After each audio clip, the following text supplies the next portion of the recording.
Hey everybody, Steve McGill here, and I'm here to do another instructional hurdle video. It's been a minute since I've done one of these.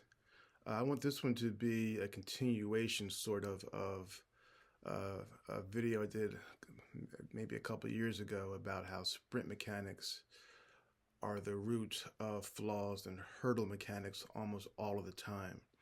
And in that video, I was discussing how we had to make sure that the athlete is running with the ankles dorsiflex, landing on the balls of the feet, driving the knee up, driving the heel up, and they're sprinting. Because if they're not, there's no way they're going to be able to do the things that we want them to do, and they're sprinting over the hurdles. Okay, so in this video, I want to talk about the lead arm, based on the premise, my premise, that the lead arm is the next thing to look at after sprint mechanics. That lead arm can be the cause of other hurdle flaws in the lead leg, trail leg, etc., posture, balance, and that if we can address those lead arm issues, some of the leg issues and balance issues will fix themselves. That's what I'm always looking for as a coach. How can we find the central or underlying flaw that's causing some of the other flaws? Okay. Recently, this summer, I've been working with hurdlers who are looking to get better. There's two high school kids. One is a girl who I just started coaching this summer. We've done like 2 sessions, and she's really quick in picking things up. And the other is a boy who is a rising senior who came to my last hurdle academy in Pennsylvania last March, and will be coming to my next one in November. And so he came down for a few sessions from Baltimore to North Carolina, where I live, and he stayed for like 4 days, and we had a session per day, and we got a lot done, mostly working on his lead arm and his lead leg, which tends to kick out. So in this video, I'm going to take a look at some video footage of both athletes and some still, we call them things, screenshots that I took with both athletes, and take a look at how we address their issues with their arm action. Okay. So we'll start with Rael, the girl. She's a rising junior who lives locally near me, so we will be able to meet pretty regularly. But anyway, in my first session with Rael, I had to do some drills, some of my pet drills. One of them being the quick step drill over a few hurdles. Quick step drill means it's a drill where the hurdles are closer together.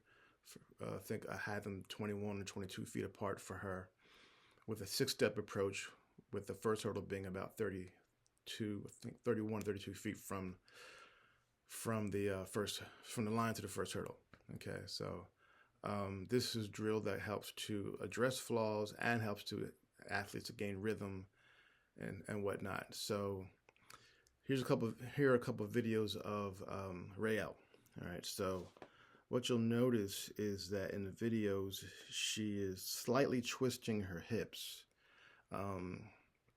And that she's landing slightly off balance, and her trail leg isn't quite getting all the way to the front.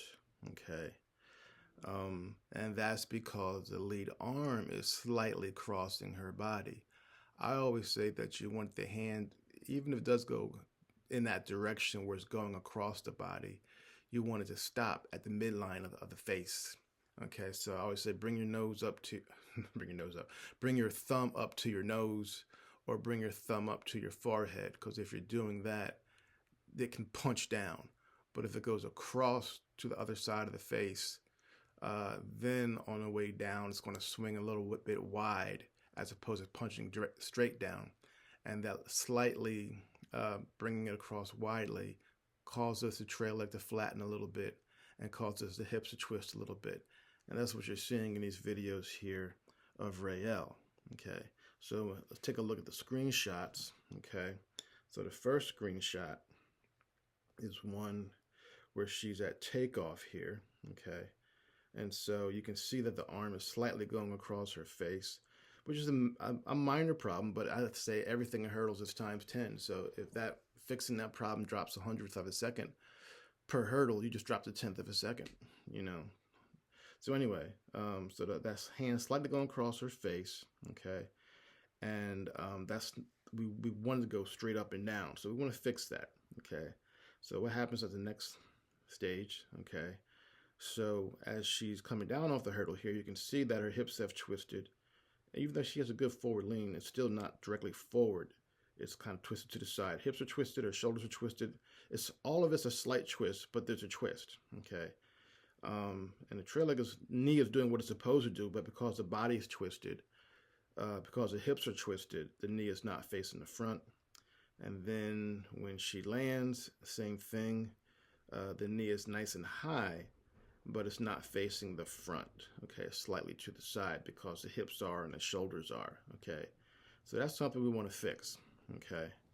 So the next time I met with her, I had her do some marching popovers, as shown in these videos here, okay? And in the popover drill, which is a slow down version of everything, okay? I got my little orange hurdles out, only 24 inches tall. Okay, in a popover drill, you march to the first hurdle and you keep marching over the rest of them. But the march, if you're doing it right, should naturally speed up because you're pushing yourself forward towards the next hurdle. You're not just pushing yourself over the hurdle that you're clearing. Okay, so the popover, by lowering it and decreasing the space, lowering the hurdles and decreasing the spacing, allows the athlete to, think while they're moving a little easier, and it's not as difficult to do the proper movements. Okay, so we focus on the hand.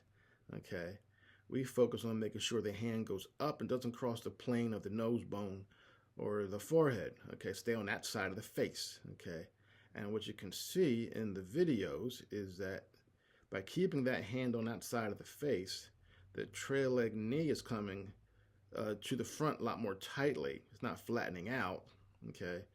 And we're not seeing that twist in the hips anymore. We're not seeing the shoulders and the hips twist to the side. Everything's aligned, everything's in a straight line, which means that when she lands, her first step off the hurdle can be a powerful one because now she is attacking with that trail leg coming to the front as opposed to that leg kind of just dropping, okay? Here's a few screenshots of the marching popover of the video that you just watched. And this one, you can see that the hand's going straight up and the knee's going up, okay? And the upper body is pushing forward. Everything's aligned, nothing's twisting, okay? And then as she gets over the hurdles, is descending. She's maintaining her forward lean, eyes up, chin up. And the lead leg is driving down to the track, and the lead leg knee, nice and tight, is coming up, okay? So you see how her knee is facing forward here? That's what we want. We don't want that knee to ever point down, even the slightest. We want it pointing forward and then driving upward, okay? Just no different than a lead leg, really, except the groin opens to make room for the leg to come through the barrier, okay? And then when we land, we're like this. Knee is high and tight, facing the front, so you get a good powerful stride off the hurdle. Hips are aligned facing the front, shoulders are aligned facing the front, and the arms are punching up and down, eyes up, chin up. That's what I call the power position coming off the hurdle. So you have power and speed coming off the hurdle, and you'll be faster coming off the hurdle without having to work hard to be fast off the hurdle, okay? Now let's take a look at Micah.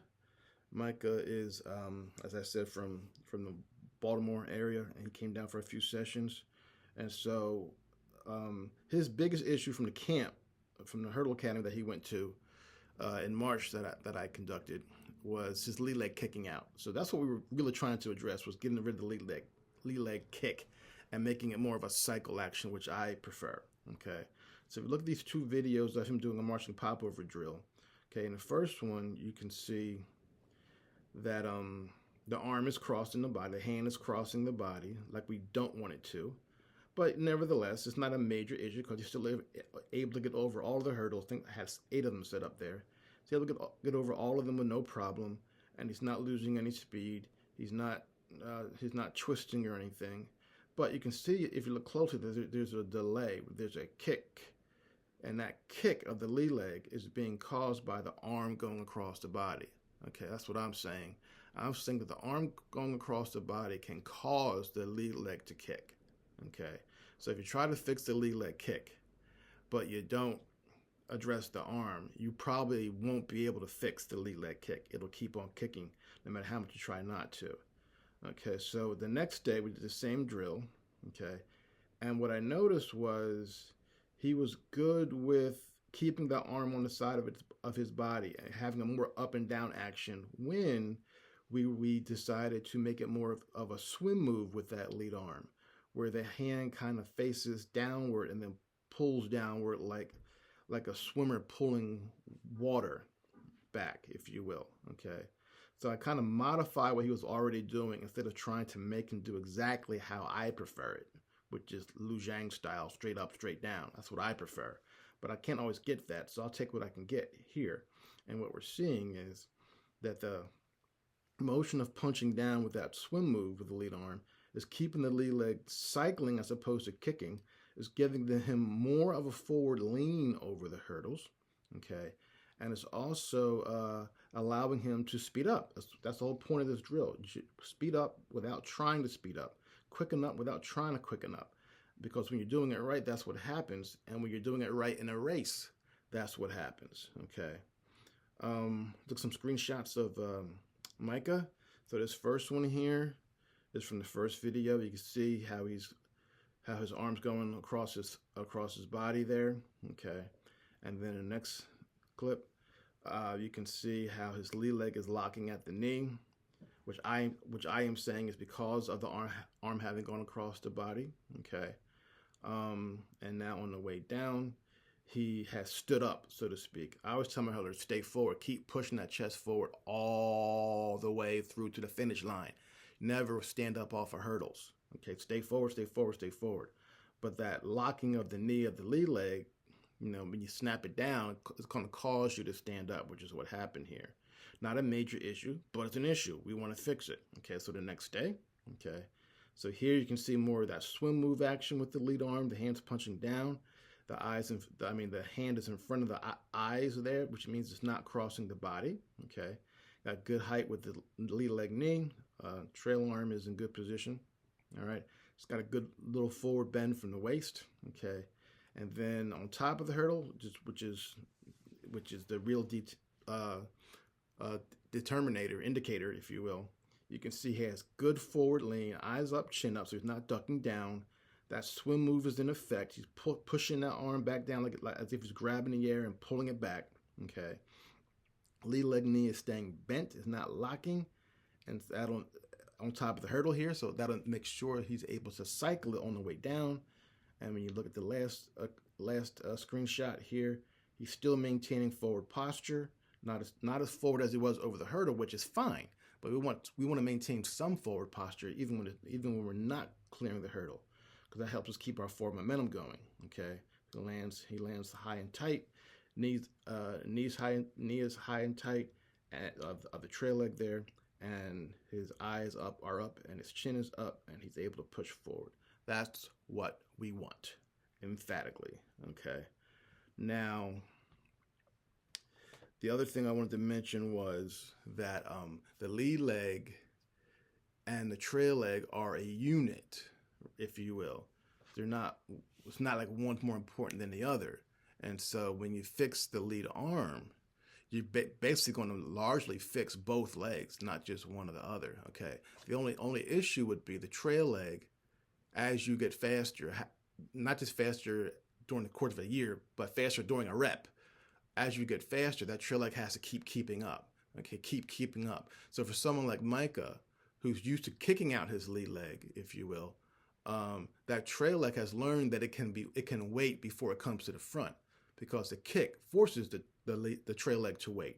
Okay, but now the lead leg cycling. Okay, he was having some issues with the trail leg hitting hurdles because the lead leg was a lot faster. His own speed was a lot faster, but the trail leg was still in the mindset of how he used to hurdle. Okay, so I said, no, it doesn't have to wait anymore. As soon as it pushes off the ground, it can drive to the front. Okay, so in this video, I just want to show you those things to give you an idea of the function of the lead arm. So no, I don't care what your lead arm does. I know when you're talking about guys going over 42, so you see a lot of funky stuff going on. But I always say, I don't care how you get there, but make sure that you get here. Okay, I don't want you going over here. I don't want you going up here and all this kind of stuff. So if you're Aries Merit, you're copying Aries Merit style. Okay, I don't mind if you're going wide with it and then coming down. I mean, coming up and then punching down, because you're still staying on this side of the body. The problem with Aries Merit style that I see a lot of people who don't know who are doing it but don't know how to do it right, don't know how to do it efficiently, are they're coming over here with it. They're coming way over here with it. And now it's going to be, whoa, it's going to swing all the way, do all this kind of stuff. Meanwhile, the lead leg's hanging in the air. You're not getting back on the ground. Okay, so you want to keep everything tight. You want to punch up. You want to punch down.